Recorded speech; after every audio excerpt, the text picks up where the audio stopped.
একটা সময় ছিল সিনেমা হল কিংবা টিভির পর্দায় কিছু মুখ মানে দর্শকের আলাদা ভালোবাসা, কিন্তু সময় বদলেছে পর্দার ভাষা। কেউ রয়ে গেছেন আলোয়, কেউ হারিয়ে গেছেন নীরবতায়। আজকের ফিচারে ফিরে তাকাচ্ছি বাংলাদেশের এমন কিছু নায়িকার দিকে যাদের আলো ক্ষণস্থায়ী হলেও স্মৃতি আজও উজ্জ্বল।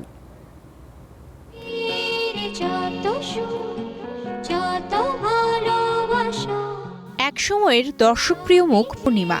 সাবলীল অভিনয় আর সহজ উপস্থিতি তাকে দ্রুতই আলাদা করে চিনিয়েছিল, কিন্তু ধারাবাহিক কাজ আর শক্ত স্ক্রিপ্টের অভাবে ধীরে ধীরে তিনি বড় পর্দা থেকে সরে যান। অন্যদিকে গ্ল্যামার আর আত্মবিশ্বাস, এই দুয়ে ভর করে চলচ্চিত্রে এসেছিলেন তামান্না। সম্ভাবনাময় শুরু হলেও সময়ের সঙ্গে তাল মেলানোর চাপে তার উপস্থিতি দীর্ঘস্থায়ী হয়নি।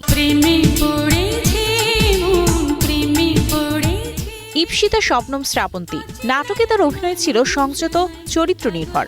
হঠাৎ করেই পর্দা থেকে সরে গেলেও রেখে যান কিছু শক্তিশালী চরিত্র, যা আজও নাটকপ্রেমীদের মনে দাগ কেটে আছে।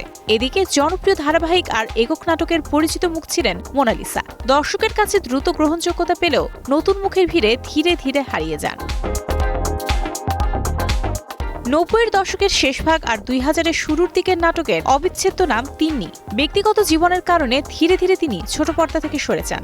অন্যদিকে স্বল্প সময়ের ক্যারিয়ার হলেও অগ্নিরার উপস্থিতি ছিল নজরকাড়া। আধুনিক চরিত্রের সাবলীলতায় আলাদা সম্ভাবনা তৈরি করলেও সেই সম্ভাবনার পূর্ণ বিকাশ আর দেখা যায়নি।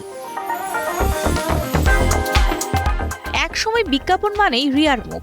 সহজ হাসি, ক্যামেরা ফ্রেন্ডলি উপস্থিতি তাকে দ্রুতই জনপ্রিয় করে তোলে, তবে নতুন মুখের আগমনে ধীরে ধীরে হারিয়ে যান। এদিকে এলিগেন্স আর স্মার্ট প্রেজেন্স, এই দুয়ে সুজানা জাফর ছিলেন আলাদা। সময়ের সঙ্গে সঙ্গে নিজেকে আড়ালে সরিয়ে নেন, রেখে যান কিছু আইকনিক বিজ্ঞাপন চিত্র। এই নায়িকারা কেউই ব্যর্থ ছিলেন না, তারা ছিলেন এক এক সময়ের প্রতিনিধি। ইন্ডাস্ট্রি কাঠামো, সুযোগের সীমাবদ্ধতা ও ব্যক্তিগত সিদ্ধান্ত সব মিলিয়ে তাদের পথ বদলেছে, কিন্তু দর্শকের স্মৃতিতে তারা আজও জীবন্ত। পুরনো মুখগুলো ফিরে আসে ইউটিউব ক্লিপে, নাটকের রিপ্লেতে বা হঠাৎ কোনো গানে, দৃশ্যে, কারণ কিছু আলো ক্ষণস্থায়ী হলেও তার উষ্ণতা থেকে যায় অনেক দিন।